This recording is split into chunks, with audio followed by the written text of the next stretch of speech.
ये नहीं कहूंगा कि पूर्व में विकास कार्य नहीं हुए, और हमारा मानना है कि सरकारें जो है वो कंटिन्यूटी में आगे चलती है। जो कार्य पूर्व सरकार द्वारा हुए हैं उनको आगे ले जाना वर्तमान सरकार का दायित्व होता है। We have to work as a collective team, एक कलेक्टिव रिस्पॉन्सिबिलिटी के साथ हमें आगे बढ़ने की आवश्यकता होती है। और उसी संदर्भ में आपको मैं जानकर खुशी होगी, पिछले कल भी मैंने ये आंकड़े मीडिया के अंदर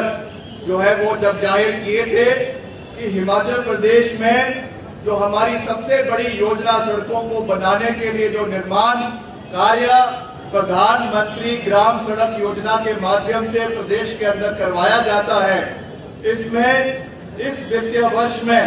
since the formation of this government the state has completed 22 works involving 13 kilometre road length, और इसी साल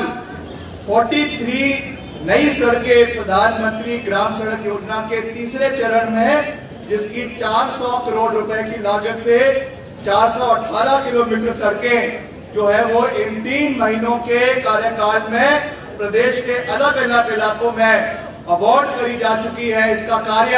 शुरू करवा दिया जा चुका है, इसके लिए भी मैं बधाई देना चाहूंगा। और उसके साथ साथ 240 डीपीआर जो 2560 सड़कों की, जिसका एस्टिमेटेड कॉस्ट है 2800 करोड़ रुपए, ये भी हमने प्रधानमंत्री ग्राम सड़क योजना के तीसरे चरण के फेज 2 में ये पैसा हमने दिल्ली से स्वीकृत करवाने में हम सफल हुए हैं। और जैसे ही इसकी सारी औपचारिकताएं पूरी हो जाएगी, करीबन 2500 किलोमीटर सड़कों का जो है अपग्रेडेशन का कार्य हिमाचल प्रदेश के अलग अलग इलाकों में, अलग अलग जिलों में शुरू हो जाएगा। ये हमारे विभाग के लिए एक बहुत अच्छी बात है, क्योंकि सड़कें जो है वो ऐसा कोई घर नहीं है, ऐसा कोई गांव नहीं है, ऐसा कोई कस्बा नहीं है जो सड़कों के निर्माण से लाभान्वित नहीं होता है। उनके रखरखाव के लिए सड़कें तो कई जगहों पे बन चुकी है, मगर उनका रखरखाव करना हमारे लिए बहुत आवश्यक है। और जो प्रधानमंत्री ग्राम सड़क योजना का तीसरा चरण की जो ये सड़कें बन रही है, ये नई सड़कें नहीं है, ये केवल जो रखरखाव और अपग्रेडेशन के लिए इसमें कार्य किया जाएगा। और हम आपको ये विश्वास दिलाते हैं कि आने वाले समय में हम प्रदेश के विभिन्न क्षेत्रों का, दुर्गम क्षेत्रों का दौरा करके जो वहाँ की सड़कों के रखरखाव और जो खराब सड़कों हैं, जिनकी हालत खस्ता है, जिसमें बहुत से गड्ढे पड़े हुए हैं। पिछले कल ही हमने खास करके मंडी जिला के जितने हमारे अधिकारी हैं हमारे विभाग के साथ, उनके साथ एक डिटेल बैठक यहाँ पर करी है। और आने वाले समय में, क्योंकि हमें जिला मंडी का जो हमारी ग्रीवेंस रिड्रेसल कमेटी की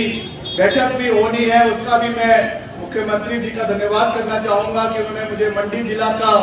ग्रीवेंस रिड्रेसल कमेटी का अध्यक्ष बनाया है। उसके तहत अगले 15-20 दिन के अंदर हम एक बैठक यहाँ पे आयोजित करेंगे और सारे हमारे जितने निर्वाचन क्षेत्र है वहाँ के हमारे प्रतिनिधि वहाँ पे आमंत्रित किए जाएंगे और विकास की गति को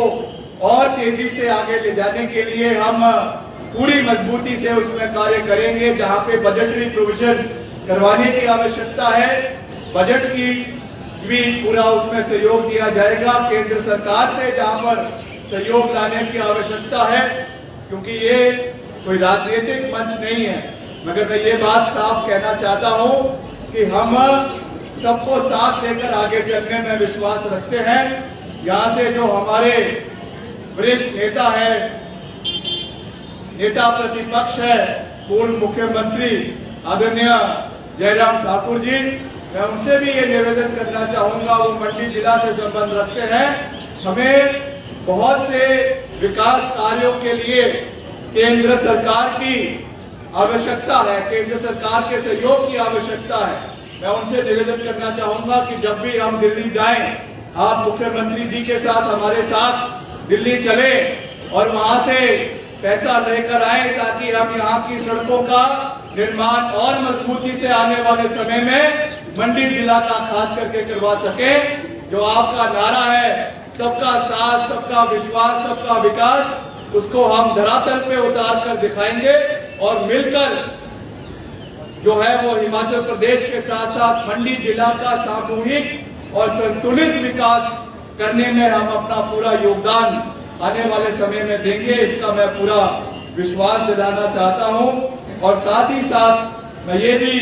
कहना चाहूंगा कि जितने हमारे नेशनल हाईवे खास करके जो 4 लेनिंग का काम हो रहा है, बहुत लंबे समय से ये काम, चाहे आपका कीरतपुर मंडी है, चाहे मंडी से लेकर आगे आपका मनाली तक का 4 लेनिंग है, और दूसरे चरण में जो हमारा शिमला से लेकर मटौर और आपका मंडी से लेकर पठानकोट जो 4 लेनिंग का कार्य, पहले ये दोनों कार्य जो है वो 2 लेनिंग के थे, मगर अभी हाल ही में मुख्यमंत्री ठाकुर सुखविंदर सिंह सुक्खू जी के नेतृत्व में हम नितिन गडकरी जी से मिले और उन्होंने हमारी दोनों सड़कें को 2 लेनिंग से जो है वो मटौर, शिमला और आपका पठानकोट से लेकर जो आपका मंडी तक का 2 लेनिंग है उसको 4 लेनिंग की स्वीकृति जो है वो केंद्र सरकार से मिल गई है। ये भी हमारे लिए एक बड़ी उपलब्धि है। इसको आने वाले समय में समय के अंदर ये कार्य पूरा हो, ये हमारा दायित्व बनता है, क्योंकि कार्य शुरू हो जाता है मगर कभी फॉरेस्ट केसेस की अपीलों की वजह से, कभी और दिक्कतों की वजह से, कभी पेमेंट की वजह से कार्य पूरा नहीं हो पाता है। और जो कार्य 100 रुपए में दिया जाता है, जब तक वो कार्य पूरा होता है, वो पूरा होते होते 1000 रुपए उसकी कॉस्ट बढ़ जाती है, क्योंकि आप जानते हैं कि कॉस्ट एस्कुलेशन लगातार प्रदेश के अंदर, देश के अंदर इन्फ्लेशन बढ़ती जा रही है। तो समय के अंदर प्रोजेक्ट कंप्लीट हो, पूरा हो, ये हमारी सबसे बड़ी प्राथमिकता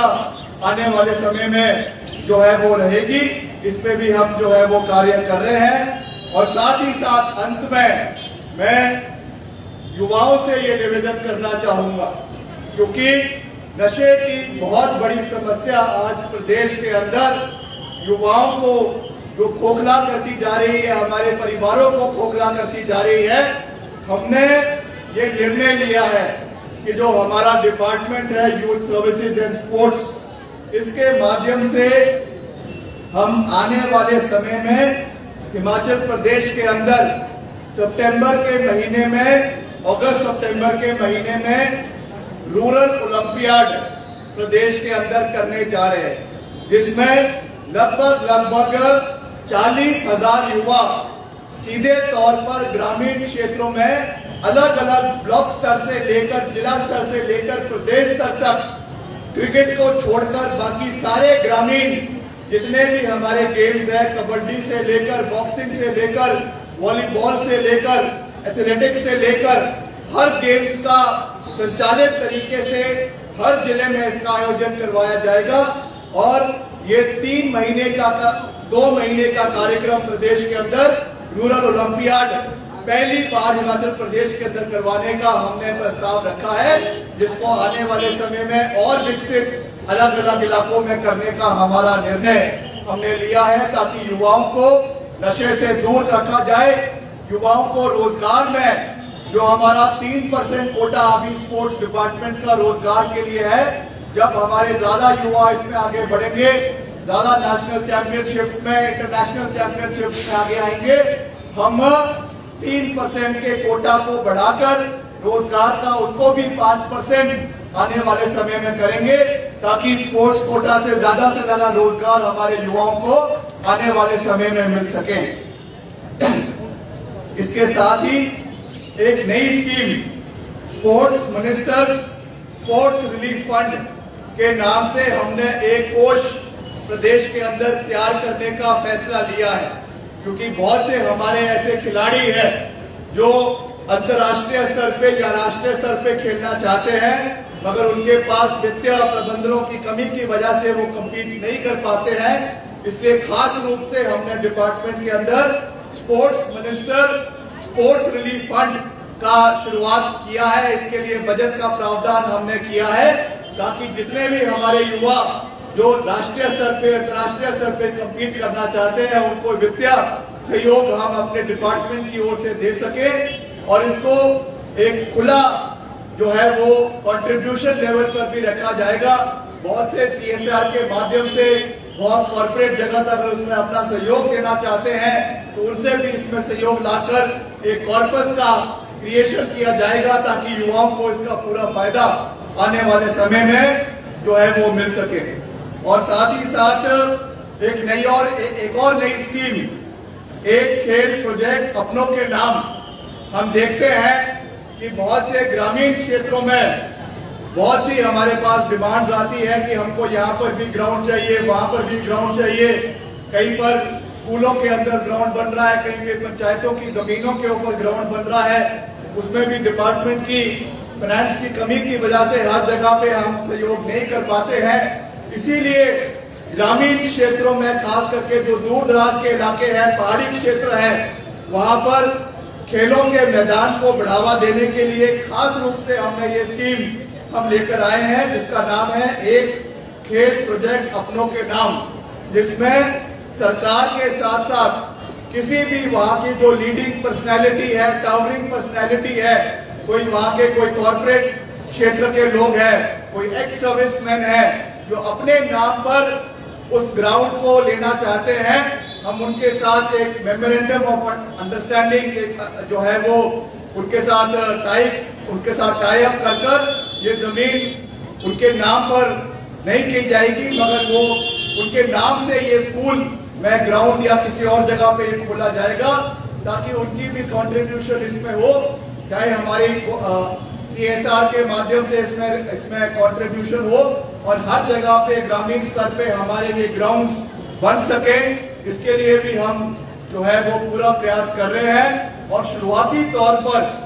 हमारे जितने भी डेवलपमेंटल ब्लॉक्स हैं प्रदेश के अंदर, एक डेवलपमेंटल ब्लॉक में इस स्कीम के मार्फत एक ग्राउंड प्रदेश के अंदर देने का हमने निर्णय लिया है, जिसको आने वाले समय में प्रदेश के अंदर शुरू करवा दिया जाएगा। तो ये सब चीजें हैं जो प्रदेश में आज हमने जिन चीजों को प्राप्त किया है, बहुत सा लंबा सफर हमने तय किया है इस लंबे अंतरकाल में, जिसमें हमारे स्वतंत्रता सेनानी हैं जिन्होंने